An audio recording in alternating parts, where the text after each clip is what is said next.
Hey everyone, welcome to Two Car Pros. My name is Ryan, and today we're going to be taking a look at how to replace the rear gas struts for a trunk lid on a 2005 Ford Focus. This is a very easy and simple, straightforward repair, a great way to get into fixing your own car and saving a ton of money while doing it.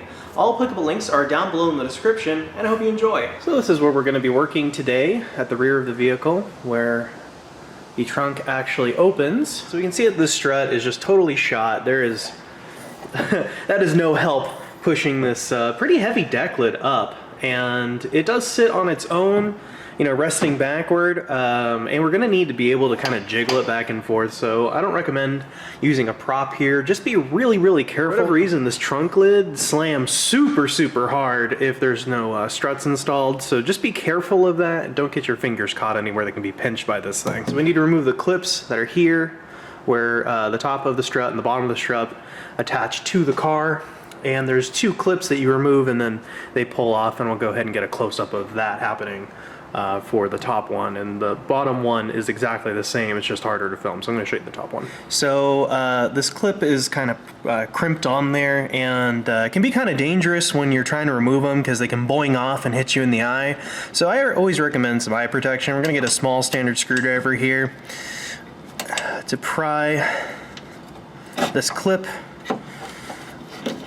just like that, and then the top of the strut you can just kind of pry off. Really easy. I'm gonna go ahead and do that for the bottom as well. It's exactly the same. See what I said about it boinging? Went all the way over here. That could have easily gone in your eye. That'd ruin your whole day. Then we can pry that off, and we can go compare this to our new one.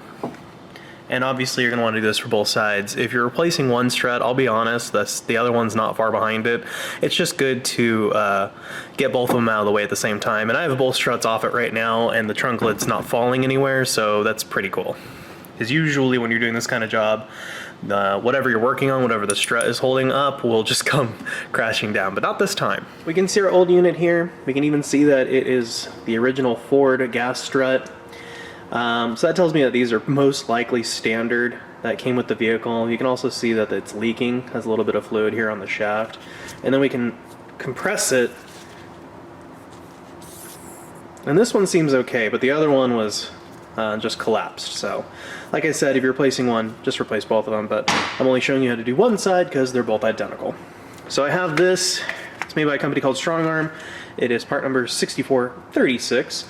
I will leave a link down below in the description to this or something comparable. And what you're basically looking for is to make sure that the openings are relatively the same size and that the struts overall are relatively the same size. They won't be down to the micron, but you know, in the ballpark. And these are basically the same, so I'm going to go ahead and put this on the vehicle. There's also something I want to bring up. If you look down in there, these are kind of cool because that little white glob down there is actually some grease.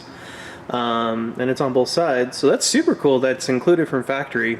Sometimes it's not included, so you'd have to do something like that yourself. Now if yours doesn't have that grease glob on there, go ahead and grab some just some synthetic based grease and just put a little glob in there or on the receiver end. Alright, just like before, we're going to go ahead and pry the little clip off there.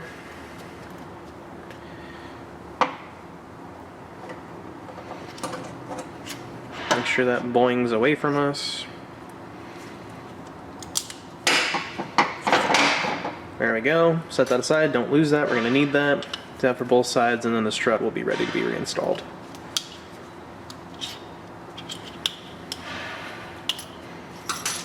There we go. Now we can go back over to the car. So that's that top receiver again, and I want to grab a shop towel and clean that as best I can. I don't really need a chemical or anything, but you know, bits of dirt and old grease around here, and I want the new one to be as clean and as greasy and smooth as possible, so do that for both receivers, top and bottom. Alright, now we can replace our gas strut here, and I'm going to put the fat part on the top just because that's the way it came from factory. I'm sure you could do it the other way, it doesn't really matter.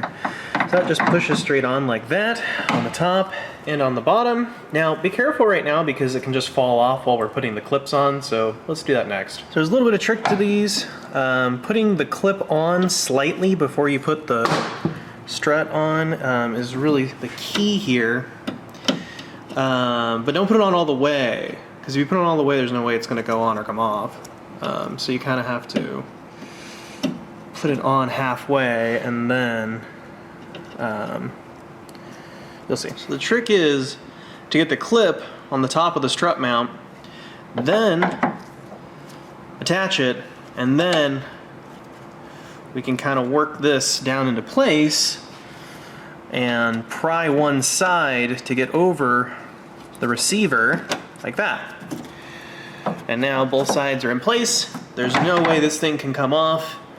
And the top is installed, so we just got to do what we did right there on the bottom, and we're all done. Just work that in. That's perfect. Now, the strut is properly installed. Now, the last thing we can do is test them to make sure that they work properly. And they do. We can see that lifts all by itself now, where before it was just slamming closed and being a real danger, especially to young ones. Now it's actually kind of tough to close, which is a good thing, because now it doesn't eat your fingers, which is what you want. Thank you so much for watching. This was a very easy and straightforward repair that I believe anybody could do in any type situation, on the street, on the side of the road, in a nice garage, in a regular garage, in a driveway, it doesn't matter. Very easy and very beneficial, and this is really approachable because the trunk lid doesn't just come crashing down on you the second you remove the old strut. And now that it's nice and fixed, it's quite the convenience to have a power-assisted opening trunk lid. It's my personal car, and I haven't had it in a few months just because I've been doing other videos and other things, so it is nice to get that luxury back. Thank you so much for watching. Make sure you subscribe, and I'll see you next time.